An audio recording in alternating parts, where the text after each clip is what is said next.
आज स्टार्ट हो रहा है हमारा भूगोल, और भूगोल से हम रिलेटेड कुछ क्वेश्चंस करेंगे, लेकिन इसमें मैं पूरा थियोरेटिकल पार्ट नहीं पढ़ाने वाला हूँ, केवल कुछ क्वेश्चंस कराऊंगा वन लाइनर टाइप के। ठीक है, तो स्टार्ट करते हैं हम वायुमंडल से। हमारा वायुमंडल क्या है और वायुमंडल हमारा कैसे बना हुआ है। तो इसकी सबसे पहले तो परतों की बात करते हैं, क्योंकि वायुमंडल जो है ना इन्वायरमेंट है पूरा।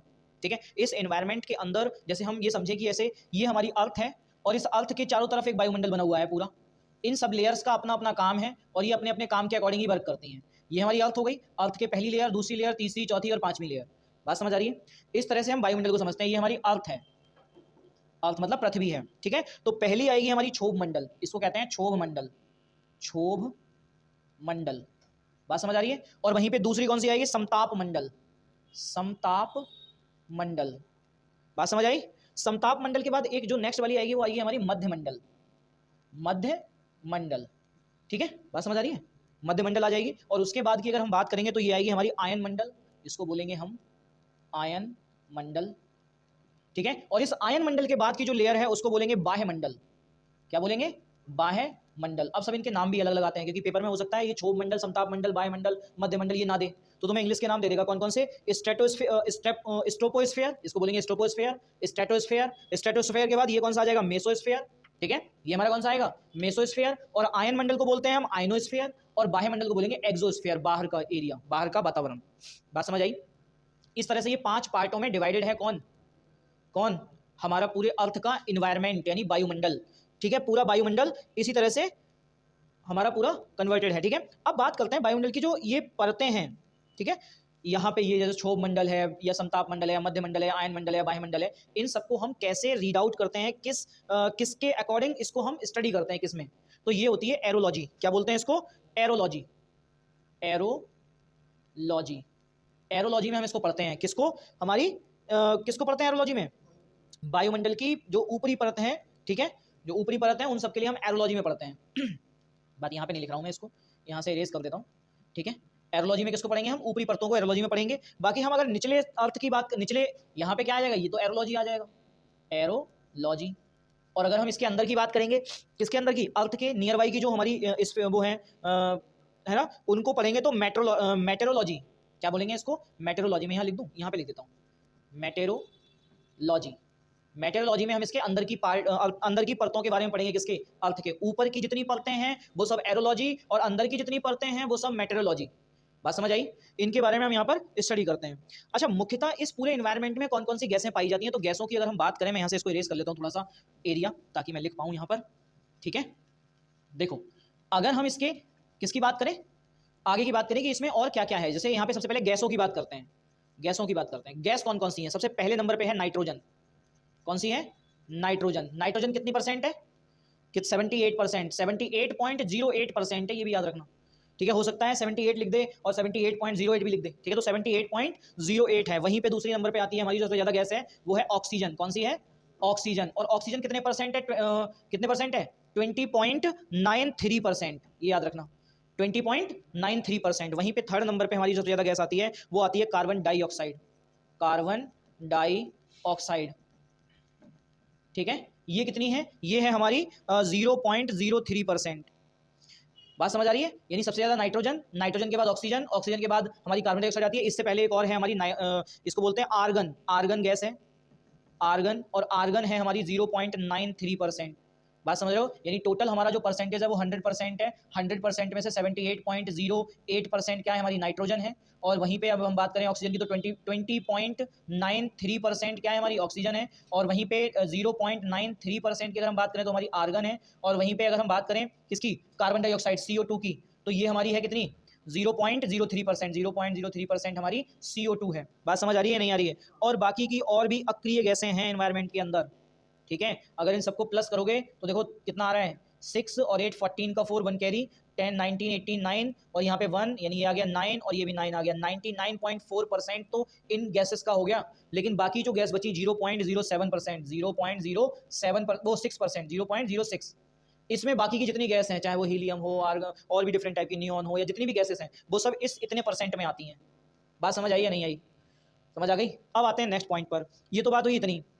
अगर हम बात करें कि सबसे पहले यहाँ की बात करते हैं स्टार्ट पृथ्वी से। पृथ्वी से अगर हम ऊपर की तरफ जाएं, क्षोभ मंडल की तरफ बढ़ें, यानी क्षोभ मंडल तो हमारा यही है जिसमें हम रह रहे हैं। ऊपर की तरफ बढ़ें तो हमारा टेम्परेचर कैसे डाउन होना शुरू होता है? तो टेम्परेचर डाउन होना शुरू होता है 165 मीटर की ऊंचाई पर 1 डिग्री सेंटीग्रेड तापमान गिर जाता है। बात समझ आई या नहीं आई बताओ? कम हो जाता है। हाँ, ऊपर बढ़ते जाओगे 165 मीटर के बाद 1 डिग्री टेम्परेचर गिर जाएगा, उसके ऊपर बढ़ोगे फिर से गिर जाएगा, फिर से ऊपर बढ़ोगे फिर से गिर जाएगा, गिरता रहेगा ये कंटिन्यूअसली। बात समझ आई या नहीं आई? कंफ्यूजन तो नहीं है? अच्छा, अब एक आते हैं कि 1 किलोमीटर की अगर डिस्टेंस कोई कवर करे तो कितनी डिग्री टेम्परेचर बढ़ जाएगा बताओ जरा? अगर मान लो कोई 1 किलोमीटर करता है कवर डिस्टेंस, कब? ऊपर की तरफ, तो टेम्परेचर कितना बढ़ जाएगा आप बता सकते हो? 1 डिग्री टेम्परेचर बढ़ रहा है कितना?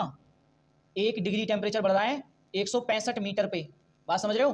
तो इसका मतलब हमें 1 किलोमीटर का निकालना है, तो इसको मीटर में कन्वर्ट कर लो, ये हो जाएगा 1/165 इज इक्वल टू 1 मीटर, और 1000 से इसको मल्टीप्लाई कर दो तो यहाँ पे आएगा 1000/165 मीटर, 165 इज इक्वल टू कितना आ जाएगा? ये 1 किलोमीटर। 1 किलोमीटर में इतनी डिग्री टेम्परेचर आ जाएगा। अब इसको डिवाइड करोगे तो अप्रोक्सीमेट कितना आएगा?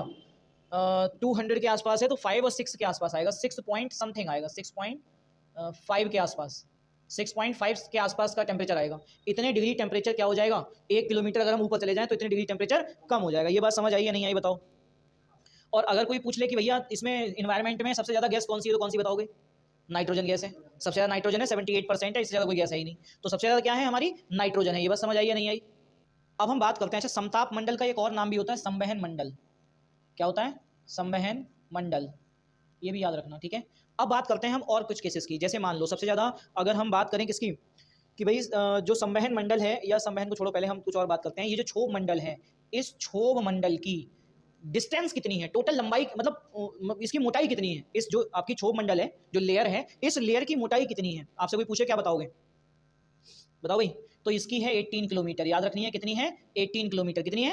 18 किलोमीटर, याद रखनी है। उसके बाद आते हैं नेक्स्ट पर, क्षोभ मंडल पे थोड़ी सी बात करते हैं कि क्षोभ मंडल जितनी भी बारिश होती है, बिजली कड़कती है, या फिर जो मौसमी घटनाएं होती हैं, वो सब कहाँ होती हैं? वो सब क्षोभ मंडल में होती हैं। किसमें होती हैं? इसी क्षोभ मंडल में होती हैं। एक और है green house effect. Green house effect कहाँ पर होता है? इस क्षोभ मंडल में होता है। किसमें होता है? क्षोभ मंडल में। ग्रीन हाउस इफेक्ट वगैरह वगैरह जितने होते हैं, सब कहाँ होते हैं? क्षोभ मंडल में होते हैं। बात समझ आ रही है नहीं आ रही है? और अब आते हैं कि अब ये तो खैर क्षोभ मंडल से रिलेटेड कुछ क्वेश्चंस हो गए, ठीक है। अब देखें जरा, अच्छा एक चीज़ और है, ये जो क्षोभ मंडल है ना, इसका घनत्व सबसे ज़्यादा होता है। सबसे ज़्यादा अगर किसी परत का घनत्व है तो वो किसका है? क्षोभ मंडल का। इसे नोट करते रहो, ठीक है। घनत्व, घनत्व है सबसे ज़्यादा, सबसे ज़्यादा किसका है? क्षोभ मंडल का। बताओ बात समझ आई या नहीं आई? ठीक है, 18 किलो। इन सबको पॉइंट बना लो, पॉइंट बना के लिखो। तो सबसे ज्यादा घनत्व किसका हो गया? सबसे ज्यादा डेंसिटी किसकी हो गई? क्षोभ मंडल की। बात समझ आई या नहीं आई बताओ? अब आते हैं थोड़ा सा समझते हैं समताप मंडल की। समताप मंडल क्या है? समताप मंडल हमारी सबसे बढ़िया लेयर है, ठीक है। यही हमें किससे बचाती है? ओजोन। इसी में ओजोन होता है। ओजोन लेयर जो है ना, वो समताप मंडल में है। किसमें है? ओजोन लेयर में। तो ओजोन लेयर कहाँ पर है? समताप मंडल में है। बात समझ आ रही है नहीं आ रही है? और इसी समताप मंडल को हम ओजोन लेयर भी बोल देते हैं, ओजोन परत। ओजोन परत ये भी बोलेंगे क्योंकि ओजोन परत इसी में ही है, ठीक है, समताप मंडल में, जो हमें पराबैंगनी किरणों से बचाती है। किससे बचाती है? पराबैंगनी किरणों से। पराबैंगनी किरणों से बचाती है। किससे बचाती है? पराबैंगनी किरणों से बचाती है। कौन बचाती है पराबैंगनी किरणों से? Ozone layer. और ओजोन किसमें है? समताप मंडल या संवहन मंडल में। ये बात समझ आई या नहीं आई? कंफ्यूजन तो नहीं है? अच्छा, इसके बाद एक और चीज आते हैं कि ओजोन लेयर जो है, उस ये जो ओजोन लेयर है ना, इसकी मोटाई किस मेजरमेंट के थ्रू मापी जाती है? मतलब किस कौन से एपरेटस की? जैसे होता है ना 1 किलोमीटर, मैंने 1 किलोमीटर बोला तो किलोमीटर में नप गया। अब हम बोलते हैं कि 1 किलो राइस, 1 किलो चावल, तो वो किलोग्राम में आ गया, ठीक है। तो ऐसे ही इस ओजोन लेयर की जो मोटाई है, उसको नापते हैं डॉप्सन में। किसमें नापते हैं? डॉप्सन। किसमें नापते हैं? डॉप्सन में। याद रखना है, ओजोन लेयर की मोटाई को किसमें नापते हैं? डॉप्सन में नापते हैं। मैं यहाँ पे पॉइंट्स लिखना शुरू कर देता हूँ। ये हमारा दूसरा हो गया, ये मान लो हमारा तीसरा हो गया, ये चौथा, इधर पांचवा, भी बहुत सारे हो गए, मैं नोट करता रहूंगा वन बाई वन, ठीक है।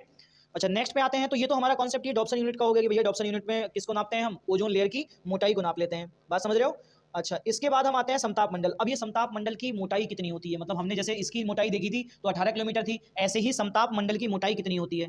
समताप मंडल की मोटाई कितनी होती है? मोटाई ये होती है 50 किलोमीटर। कितनी होती है? 50 किलोमीटर। कितनी होती है? 50 किलोमीटर। मतलब 50 किलोमीटर में ऊपर के लिए कौन फैला हुआ है? कौन सी लेयर फैली हुई है? समताप मंडल। कौन सी फैली हुई है? समताप मंडल। बताओ बात समझ आई या नहीं आई? अब समताप मंडल का कॉन्सेप्ट तो ये हो गया। 50 किलोमीटर के बाद हम आते हैं मध्य मंडल पे। कौन से वाले पर? इस मध्य मंडल पे। इस मध्य मंडल की मोटाई की सबसे पहले बात कर लेते हैं, क्योंकि हमने इसकी मोटाई की बात की। इसकी मोटाई की अगर हम बात करें तो कितनी किलोमीटर की मोटाई है इसकी? इसकी है 80 किलोमीटर। कितनी है? हाँ बिल्कुल, इसको लिखेंगे 80 किलोमीटर। ये हमारा मध्य मंडल है, जिसकी वो कितनी है मोटाई? 80 किलोमीटर। बात समझ आई या नहीं आई बताओ? समताप मंडल की लंबाई का क्या मतलब? हाँ, लेयर के ऊपर के लिए, लंबाई तो कोई नहीं है, ऊपर के लिए बढ़ेंगे ना हम। भाई अर्थ गोल है तो कहीं जाओगे ऊपर ही तो बढ़ोगे ना, तो ऊपर के लिए बढ़ रहे हो यहाँ पर। देखो ये यहाँ से 18 किलोमीटर, यहाँ से ये 50 किलोमीटर, यहाँ से ये 80 किलोमीटर, ऐसे ही बढ़ते जा रहे हैं। बात समझ आ रही है नहीं आ रही है? ठीक है। और अगर हम बात करें किसकी, चलो ये तो मध्यमंडल हो गया, मध्यमंडल के बाद है आयन मंडल। अच्छा एक चीज और है, अगर हम बात करें कि वो क्या कहते हैं उसको, वो प्लेन, प्लेन की बात करें, प्लेन की बात करें कि प्लेन कहाँ पर उड़ते हैं, प्लेन कौन सी लेयर में उड़ते हैं? प्लेन उड़ते हैं इस समताप मंडल में। समताप मंडल में कौन उड़ता है? प्लेन, हवाई जहाज। हवाई जहाज कहाँ उड़ते हैं? समताप मंडल में। क्यों उड़ते हैं समताप मंडल में? क्योंकि उसका घनत्व तो कम होता है, घनत्व तो कम होता है और यहाँ पे मौसमी घटनाएं नहीं होती हैं। बिल्कुल बिल्कुल, बात समझ आ गई या नहीं आई? कंफ्यूजन तो नहीं है? तो ये हमारी प्लेन वाला कॉन्सेप्ट हो गया। अब हम आगे कॉन्सेप्ट बढ़ते हैं कि आयन मंडल है, ये हमारा नेक्स्ट लेयर है आयन मंडल, ये वाली। इस आयन मंडल की मोटाई कितनी होती है, सबसे पहले तो यही बात करेगा, तो इसकी ध्यान रखना। 80 किलोमीटर से लेकर के 640 किलोमीटर तक हो सकती है किसकी? आयन मंडल की मोटाई। बात समझ आ रही है नहीं आ रही है? 80 किलोमीटर से लेकर के 640 किलोमीटर तक की मोटाई हो सकती है आयन मंडल की। बात समझ रहे हो? ये हमारा आयन मंडल हो गया। बात समझ रहे हो नहीं? जिसको हम इंग्लिश में आयनोस्फीयर बोलते हैं। क्या बोलते हैं? आयनोस्फीयर बोलते हैं। चलो खैर ये बात तो यहाँ तक हो गई। और मैंने आपको बता ही दिया था कि क्षोभ मंडल हमारा, वो क्षोभ मंडल जो परत है उसी में हमारी कौन सी होती है? ग्रीन हाउस गैसें जो होती हैं वो यही इफेक्ट करती हैं और यही सबसे ज़्यादा अपने आप को गर्म या ठंडा गर्म करता है। ठीक है, गर्म हो ही रहा है। ठीक है, ग्रीन हाउस जो इफेक्ट है वो भी यहीं पे होता है इस क्षोभ मंडल में। और ये ग्रीन हाउस इफेक्ट होता क्यों है? ये होता है कार्बन डाइऑक्साइड की वजह से। किसकी वजह से? कार्बन डाइऑक्साइड, कार्बन डाइऑक्साइड की वजह से, ऑक्साइड की वजह से होता है कौन? Green house effect. Green house effect में क्या होता है? अर्थ का टेम्परेचर इंक्रीज हो रहा है। क्या हो रहा है? अर्थ का टेम्परेचर इंक्रीज हो रहा है। बात समझ आ रही है नहीं आ रही है? और ये जो अब क्वेश्चन आपसे ये पूछ ले कि भाई ऐसी क्या चीज है जो कंबल की तरह अर्थ को क्या किए हुए है? ढके हुए है। वो क्या चीज है? वो है हमारा वायुमंडल। क्या है? वायुमंडल। इस वायुमंडल में कितनी लेयर्स आती हैं? इस वायुमंडल में 5 लेयर्स आती हैं। कौन कौन सी आती हैं? समताप मंडल, क्षोभ मंडल, समताप मंडल, मध्य मंडल, आयन मंडल और बाह्य मंडल। बात समझ आ रही है नहीं आ रही है? और इस 600 किलोमीटर के बाद का जितना एरिया बचता है ऊपर के लिए वो सब क्या है? बाहर का, उसको बोलते हैं एक्सोस्फीयर या फिर बाह्य मंडल, जिसकी कोई सीमा नहीं है कहाँ तक जा रहा है ये। बात समझ आई है नहीं आई? तो ये कॉन्सेप्ट हो गया हमारे किसका? आपके लेयर्स का और वायुमंडल का। अच्छा अब बात करते हैं सबसे जो हमारी वो होती है, ये जो क्षोभ मंडल है सबसे गर्म परत है। यही हमारी क्या है? सबसे गर्म परत अगर कोई सी है तो क्षोभ मंडल है। क्यों? क्योंकि सारा जितनी ग्रीन हाउस इफेक्ट होता है वो इसी मंडल में होता है, मतलब इसी परत में होता है, जिसकी वजह से अर्थ का टेम्परेचर इंक्रीज होता जा रहा है। ठीक है। और दूसरी चीज है, अगर हम बात करें कि अच्छा एक क्वेश्चन अगर यहीं पे बना दिया जाए कि बादल किस परत में होते हैं, तो बताओ बादल किस परत में होते हैं? क्षोभ मंडल में। ठीक है, बादल किस परत में होंगे? क्षोभ मंडल में। समताप मंडल में कोई बादल नहीं होता, वहां पे कौन उड़ता है? प्लेन उड़ते हैं। ठीक है, बात समझ आ रही है नहीं आ रही है? बताओ। समताप मंडल की बात हो गई। अच्छा अगर कोई अब बाकी तो कर ही लोगे, सबसे दूर कौन सी लेयर है? अर्थ से सबसे दूर कौन सी लेयर है? वो है हमारी वायुमंडल, सबसे बाहर की लेयर है। ठीक है, और आपसे पूछ ले ओजोन परत कौन सी लेयर में होती है? ओजोन परत कौन सी लेयर में होती है? समताप मंडल या संवहन मंडल में होती है। ठीक है, और इसी समताप मंडल को और क्या बोलते हैं? समताप मंडल को और क्या बोलते हैं? स्ट्रेटोस्फीयर। क्या बोलते हैं? स्ट्रेटोस्फीयर। इंग्लिश में वर्ड आ जाएगा, इंग्लिश का ही वर्ड हिंदी में लिख देते हैं स्ट्रेटोस्फीयर। वो पूरा नाम नहीं देते समताप मंडल या संवहन मंडल या ओजोन परत, वो बोल देते हैं स्ट्रेटोस्फीयर। कहाँ पर है? मतलब स्ट्रेटोस्फीयर किस लेयर के बाद आती है? तो किसके बाद आती है? क्षोभ मंडल, यानी क्षोभ मंडल के बाद कौन सी आती है? स्ट्रेटोस्फीयर आती है। बात समझ आई है नहीं आई? कंफ्यूजन तो नहीं है यहाँ तक? और क्षोभ मंडल ट्रोपोस्फीयर के बाद किसके बाद आती है? स्ट्रेटोस्फीयर ट्रोपोस्फीयर के बाद आती है। बात समझ आ गई? अच्छा अब आते हैं नेक्स्ट कॉन्सेप्ट पर। अच्छा दूसरा है कि अगर हम बात करें कि अब आपसे क्वेश्चन पूछ ले कि भाई संवहन मंडल से पहले कौन सी लेयर आती है? तो क्षोभ मंडल आती है। संवहन मंडल के बाद कौन सी लेयर आती है? मध्य मंडल आती है। बात समझ आ गई? या क्वेश्चन ऐसे बना सकता है आयन मंडल से पहले कौन सी आती है, या आयनोस्फीयर के बाद कौन सी लेयर आती है, आयनोस्फीयर से पहले कौन सी लेयर आती है। तो ये सारे कॉन्सेप्ट यहीं पे ध्यान देंगे। ठीक है। अच्छा दूसरा है हमारे पास कि जो हमारे जितने भी वो होते हैं सैटेलाइट्स वगैरह, सैटेलाइट वगैरह है वो कहाँ पर हैं? बताओ सैटेलाइट वगैरह कौन सी लेयर में आएंगे? नहीं, क्षोभ इस समताप मंडल में है सैटेलाइट भी। हाँ समताप भी संचार, जितने भी उपग्रह वगैरह है ना, जितने भी वो जो कम्युनिकेशन वाले उपग्रह हैं, बात करने वाले है ना, फोन से जो बात होती है वो यही है आपका समताप मंडल। समताप मंडल में ही है वो रुके हुए। ठीक है, समताप मंडल से ही संचार माध्यम शुरू होता है, संचार उपग्रह जितने भी हैं। कौन सा?